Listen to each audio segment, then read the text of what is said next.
To make your floating keyboard transparent on Samsung Galaxy S24 Ultra, swipe down the top of the screen and then tap setting icon. Scroll down the screen to find General Management. Tap General Management and then tap Samsung Keyboard Setting. Scroll down the screen. Under Style and Layout section, tap Size and Transparency. Now, slide the transparency adjustment bar to the right to get more transparent floating keyboard.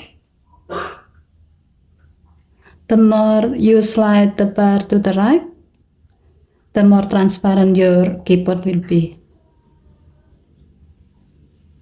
Okay, thank you for watching. Please help to like and subscribe. Have a nice day.